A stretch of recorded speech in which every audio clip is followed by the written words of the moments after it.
Halo teman-teman, ketemu lagi sama saya Mila Gartina. Hari ini saya mau jemput anak sekolah, kemudian langsung on the way ke kantor. Habis itu berkegiatan seperti biasanya. Nah, ini video kedua aku nih. Mudah-mudahan tata cara penyampaian saya jauh lebih baik ya. Nah, hari ini tuh aku mau bahas mengenai apa sih sebenarnya pengertian dan perbedaan dari, tuh kan, lagi-lagi ya, saya tes suka lupa pakai safety belt. Innalillahi wa inna ilaihi raji'un. Ada yang meninggal teman-teman. Mudah-mudahan amal baiknya diterima Allah ya, dan husnul khotimah, amin. Nah, hari ini tuh saya mau coba bahas mengenai pengertian dan perbedaan dari pendiri perusahaan atau pendiri PT, kemudian pemegang saham, dan juga pemilik PT serta pengurus PT. Nah, karena banyak banget nih pertanyaan-pertanyaan baik ke saya maupun ke tim saya itu mengenai apa sih sebenarnya pengertian dan perbedaannya. Boleh nggak sih pendiri itu punya jabatan? Boleh nggak sih pendiri itu keluar dari perusahaan dan lain sebagainya. Jadi aku akan jelasin. Teman-teman harus bisa bedain antara pemilik perusahaan, pemegang saham dalam sebuah perusahaan, kemudian pendiri perusahaan, dan juga pengurus dari perusahaan itu sendiri. Kita harus bisa bedain nih. Kenapa harus bisa bedakan? Karena kadang-kadang, bukan kadang-kadang sih, tapi lebih ke fungsinya juga berbeda. Wah, kita dimandiin mobil sebelah. Dimandiin ya dia mobil sebelah ya. Nah, dalam sebuah perusahaan, terutama PT PMDN atau perseroan terbatas maupun juga PT PMA, sesuai dengan Undang-Undang PT Nomor 40 Tahun 2007, di dalamnya ada beberapa pasal yang memang sedikitnya menjelaskan mengenai apa pengertian dari pemilik perusahaan, pendiri maupun pemegang saham maupun juga pengurus, seperti itu. Nah, teman-teman harus bisa tahu bahwa pemilik perusahaan itu belum tentu pendiri. Nah, atau kita bahas dulu pengertiannya deh. Pendiri itu apa sih? Pendiri perusahaan itu apa sih? Orang yang pertama kali mendirikan perusahaan tersebut, orang yang pertama kali berinisiatif gitu ya, berinisiatif dan memutuskan untuk mendirikan perusahaan dan menuangkan perusahaan tersebut ke dalam sebuah anggaran dasar pendirian gitu, sesuai dengan undang-undang yang berlaku tentunya, sesuai dengan aturan-aturan pada instansi yang terkait yang berlaku saat itu. Nah, pendiri ini wajib sekali mengambil sejumlah saham di dalam perusahaan tersebut. Artinya, pendiri perusahaan ini wajib punya saham. Ya, itu ada di pasal 7. Pasal 7 Undang-Undang PT nomor 40 tahun 2007. Dinyatakan bahwa pendiri perusahaan itu wajib mengambil saham. Jadi memposisikan bahwa dirinya memiliki sebuah saham gitu di dalam perusahaan tersebut. Terlepas dari sahamnya itu berapapun besarnya, tidak ada ketentuan yang baku yang mengatur. Gitu. Tapi karena memang PT ini atau perseroan terbatas ini didirikan minimal oleh 2 orang, artinya terjadi sebuah perikatan, terjadi sebuah kesepakatan antara 2 orang pendiri tadi di dalam hal kepemilikan saham atau komposisi saham yang akan mereka ambil ya, dan akan mereka miliki tentunya, seperti itu. Nah, otomatis kepemilikan saham ini tidak menjadi sesuatu yang sifatnya baku. Misal orang ini harus masing-masing 50% kepemilikan sahamnya, atau masing-masing harus 60% atau 30%. Tidak ada ketentuan yang baku seperti itu. Jadi ya benar-benar berdasarkan kesepakatan saja. Monggo silahkan dibuat gitu ya, atau ditentukan gitu. Nah, makanya kita udah dapat 2 pengertian nih dari keterangan ini ya, bahwa pendiri perusahaan wajib memiliki saham. Artinya pemegang saham adalah orang yang memiliki atau menanamkan sejumlah modal dan menjadi sebuah saham di dalam perusahaan tersebut untuk membangun atau menjalankan usaha tersebut gitu. Kemudian kalau pendiri sudah ada pengertiannya, pemegang saham juga sudah ada pengertiannya, lalu pemilik perusahaan itu apa? Nah, pemilik perusahaan ini adalah orang yang memiliki saham di dalamnya. Semua orang, siapapun lah ya, siapapun entitasnya, baik orang perorangan maupun badan usaha atau berbadan hukum yang memiliki sejumlah saham di dalam sebuah perusahaan, artinya dia merupakan bagian dari pemilik perusahaan gitu. Hanya memang kadang-kadang orang berasumsi bahwa pemilik perusahaan itu adalah orang yang memang memiliki saham terbesar gitu ya. Sebenarnya tidak seperti itu juga. Siapapun yang punya saham di dalamnya, maka dia berhak dikatakan sebagai pemilik perusahaan atau bagian dari kepemilikan sebuah perusahaan. Seperti itu. Makanya banyak juga kan sekarang kita bisa membeli saham. Contohlah beberapa waktu lalu tuh ada Bukalapak yang membuka penjualan saham ya gitu kepada masyarakat. Artinya masyarakat yang memang memiliki saham di dalam Bukalapak ya bisa diklaim bahwa dia merupakan bagian dari kepemilikan Bukalapak itu gitu, karena punya sejumlah saham di dalamnya, karena mereka ikut menanamkan sejumlah modal dalam bentuk saham di dalamnya. Seperti itu. Lalu apa bedanya lagi nih dan apa pengertiannya nih mengenai pengurus perusahaan? Tadi saya sudah jelaskan pengertian antara pendiri, pemegang saham, dan pemilik perusahaan. Lalu pengurus itu apa sih artinya? Gitu. Maaf ya, sambil nyetir kadang-kadang sok konsen gitu ya. Tapi saya kalau nggak begini, kadang-kadang tuh kayak nggak punya ide mau ngomong apa, ngeblank. Nah, kayak saya lanjut ya. Nah, pengurus perusahaan itu apa sih?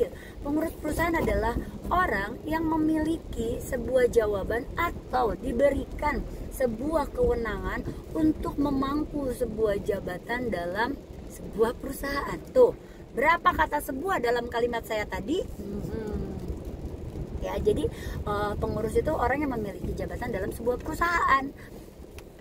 Boleh sebagai direktur, boleh sebagai direktur utama, boleh sebagai komisaris maupun komisaris utama gitu. Nah, yang ada di dalam struktur anggaran dasar, kepengurusan dalam anggaran dasar hanyalah direksi dan dewan komisaris. Jadi kalau kayak manajer operasional gitu ya, terus kemudian atau jabatan-jabatan lainnya, divisi keuangan, finance, segala macam, itu biasanya tidak ada. Bukan biasanya, memang tidak akan tercantum di dalam anggaran dasar perusahaan pada struktur kepengurusan. Karena di dalam kepengurusan perusahaan hanya dikenal dua jabatan, direksi atau dewan komisaris. Nah, kadang-kadang ada juga pengertian yang berpikir, boleh nggak sih Bu cantumin direktur keuangan, direktur operasional gitu ya, atau direktur dengan divisi-divisi lainnya. Di dalam anggaran dasar perusahaan saya nyatakan bahwa tidak bisa kita mencantumkan seperti itu, karena yang dikenal kepengurusan di dalam struktur organisasi perusahaan pada anggaran dasar hanyalah direksi dan dewan komisaris. Kalau direksinya itu ada dua orang, maka salah satunya menjadi direktur utama dan satu yang lain menjadi direktur. Sementara kalau seandainya komisarisnya ada dua orang, maka salah satunya menjadi komisaris utama dan salah satu yang lain menjadi komisaris saja. Lalu bagaimana ceritanya kalau pengurusnya cuma ada dua orang, karena pendirinya cuma dua orang atau pemegang sahamnya hanya ada dua orang? Artinya salah satunya menjadi direktur dan satu yang lain menjadi komisaris. Gitu ya, itu harus diingat loh. Nah, kemudian kita harus mastiin lagi nih gitu. Boleh nggak sih kalau pemegang saham itu punya jabatan? Boleh banget. Memegang saham, memiliki sebuah jabatan, boleh. Artinya dia sebagai pemilik perusahaan dan dia juga sebagai pemangku kewenangan atau jabatan di dalam perusahaan tersebut, gitu ya, sebagai pengurus. Tapi boleh juga nggak sih Bu kalau misalkan pemegang saham itu dia nggak punya jabatan? Ya tentu saja boleh atuh gitu ya, karena memang Pendiri wajib memiliki saham, pemilik wajib memiliki saham, tapi pengurus tidak menjadi sebuah kewajiban harus memiliki saham, gitu ya. Artinya boleh kok pengurus tidak punya jabatan atau pemegang saham tidak memiliki jabatan. Salah, pengurus tidak memiliki saham atau pemegang saham tidak memiliki jabatan. Itu maksudnya ya, punten ya, maklumlah error ibu-ibu. Nah, dari situ teman-teman udah dapat pengertian kan bahwa pendiri merupakan pemegang saham untuk pertama kali ya. Pendiri itu untuk pertama kali sebagai pemegang saham.